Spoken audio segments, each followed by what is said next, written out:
Amadou Mbaye ñu toog sur table añ ma ne ko ak may bëre wala bëreloo bu dee bëreloo ma retour ma jox ma sama xaalis. delloo ma sama xaalis. nga dem bëre ji amul benn problème parce que yow suñu borom def na yow combat yëpp presque yaa ko jot a tëgg. yaa yor mbër yu mag yëpp. c'est ça donc si je vois man ça me fait mal au cœur bu ma gisee waa Alburax di reyante di dem ci coowu bassesse boo xam ne nii en fait c'est pas l'image de Aziz Ndiaye en fait tu comprends. surtout nag ñu naan image bu Baye Ndiaye boo ko xoolee ci année bi de plus en plus mi ngi jéem a dem ridicule ah. il devient ridicule de plus en plus que ça soit très clair depuis Sa Thiès est roi des arènes Baye Ndiaye devient ridicule de jour au jour. Il faut qu'on lui dise la vérité. Moi je l'aime beaucoup je le respecte je respecte son frère c'est mon ami wax dëgg yàlla mais de plus en plus muy continuer ci genre débat yi di woote ay téléphone di joxe ay nooy joxee leeral te Reug nekk këram nga war ko mën a woo mu ñëw sa kër toog nga ne ko waxuma ak sénégalais yi yow laa séqal donne moi sama xaalis bu fekkee ne bëri loo ma c'est très simple. te man coach man xam nga man ñoom ñëpp a yem si man fekkee naa Reug ñëw kër Baye boo xamante ne maag Baye dañu amoon lu ñu doon liggéey temps yi doon job temps yi nekkee woon ci journée boy yi mu doon gën a tëgg lu bari ci journée boy ñu am lu ñu doon liggéey Reug ñëw na fa. ñoom ñaar waxante nañ li ñuy waxante mais je me dis que c'est entre seen diggante la. moom laa lay waxaat ne la quand j'entends Baye Ndiaye di non damaa bëgg a lekk seen xaalis rek ça veut dire que tu mets Reug dans une autre position. En fait t'es en train de fusiller ci lutteur bi nga jox oto presque total 37 millions yaa ngi fusiller ci kawam pour quelle raison. Pour avoir la vérité. Si la vérité est là, tu n'as même pas besoin de parler de ça. Wowal sa Reug mi ngi ak sa xaalis ne ko booy man amu problème nga dem bëri nekk keneen mais ñee buñ la fayee delloo ma sama xaalis amu benn problème. xam nga lu tax Reug mënu koo yokkal dara xam nga lu tax. lu tax. parce que y avait rien de factuel. C'est ça le problème. Y a rien qui était factuel devant la justice. dégg naa gars yi ne xaw ma lan bu Reug naree delloo li mu nar a delloo liñ ko jox multiplier par 4 xaw ma. qu'importe non maa wat damay waxaat rek ne ci combat bi moom dégg naa ñëpp di wax mais Alburax devient ridicule dans cette situation là. ñëwal ko. parce que nag man mënumaa gis ne nga jox Reug sa avance Reug toog na fi 2 ans bëriwul nañu waxante dëgg te yàlla tax pour Makan Mbeng ok. yaa ngi comprendre Ama Baldé toog fi bëriwul. ñu waxante dëgg Reug est là de retour ñu war ko mën a boole ak Franc ñu waa Alburax ne ñoom mën nañ ko tëgg amuñu problème Alburax mën naa tëgg Reug d'accord Franc c'est pas par la force dafa war a bëri Reug d'accord Alburax jàmbaar war nañoo mën a tëgg Reug d'accord mais dans l'histoire damay waxaat ndax ñii respecté nañ ak lu làmb ndax ñii jox nañ gëdd ñii wax ci làmb ndax ñii jox nañ gëdd booy war a dem dagg seeni billet kon moom laay waxaat encore si les promoteurs n'arrivent pas à respecter les téléspectateurs et les amateurs de la lutte sénégalaise moi ils s'en foutent de nous en fait. ouais seen business rek leen ñor.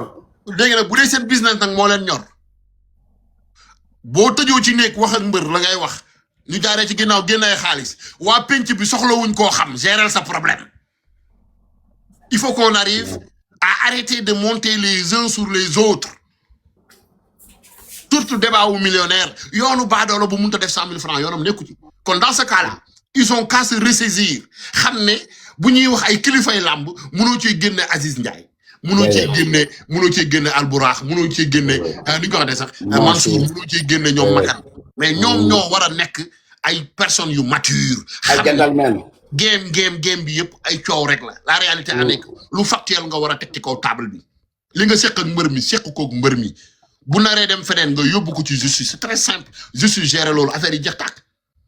waaw man jàpp naa ni pour yenn combat yu mag yi nga xamante ne nii moom moo nekk ci envergure bu toll nii ay dog njëg ak ay wax yenn wax yu leerul mën na ci ñàkk commencement bi bu ñuy dox combat nañu signé contrat wax ni combat la ñuy dox combat bi jour temps lay am wala dinañ jàpp date bi mu am ay bind yu leer. xam nga man nee naa la aw ma problème comme Ada Fass préparer Eumeu Sène dem jël xaalis ci Mansour ñu gérer ko tak ñu fayaat aw ma ci problème. parce que préparer Eumeu Sène la amul problème.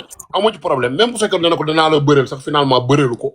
qu'importe no matter what mais bu fekkee ne lu factuel la jàmbaar bindoon ne ko yow man ngay bëreel après ce combat ñu signé ko aada mënut a bëreel keneen.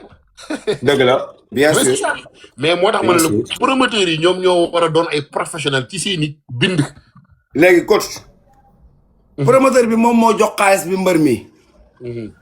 moom mbër mi tey jii dañuy waxtaan quoi tey jii promoteur bi moo jox xaalis mbër mi moom mbër mi nekkul di tàddeel boppam ci yi mu nekk di def nii tamit non nekkul di tàddeel làmb. non mbër mi xam nga daal mooy problème am dafa am mbër yoo xam ne biiru picc lañ yor ku ci mel ne Ama Baldé ku ci mel ni Reug Reug ku ci mel ne Franc dama la koy waxaat léegi li ma ak Zarko. Zarko non yorul biiru picc daa foqale. waaw daa foqale ñu ko daa foqale. waaw moom à la place muy sàq mi jël temps mu day warax. day koy warax bandi la warax bu day dem ba nag da koo fatt ba Sa Thiès daan ko léegi mu fatt. dëgg la wóor na yàlla dëgg la. léegi gis nga nag ñi yor même Franc dafa yor biiru picc.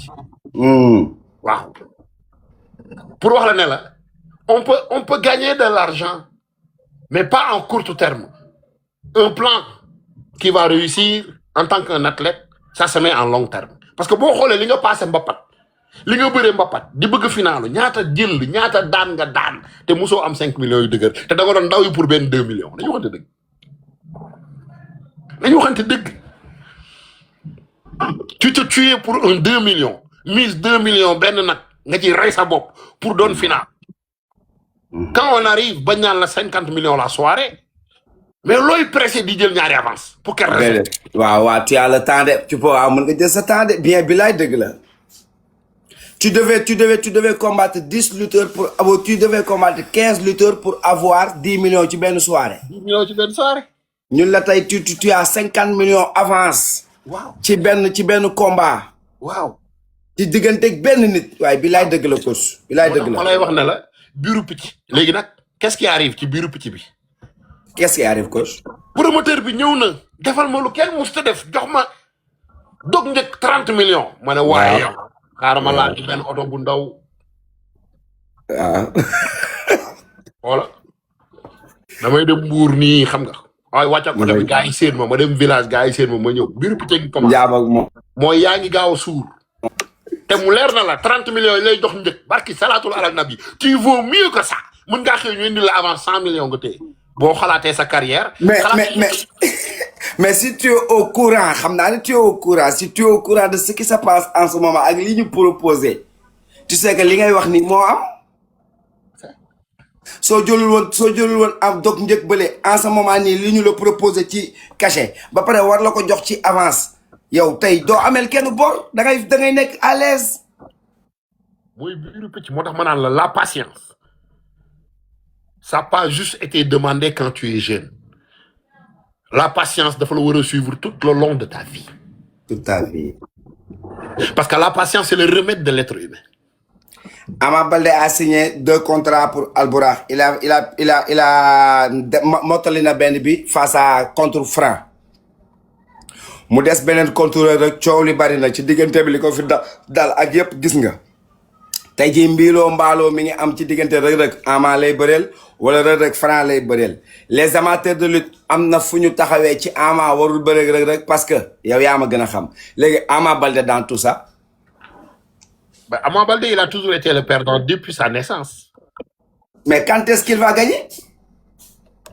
Il va jamais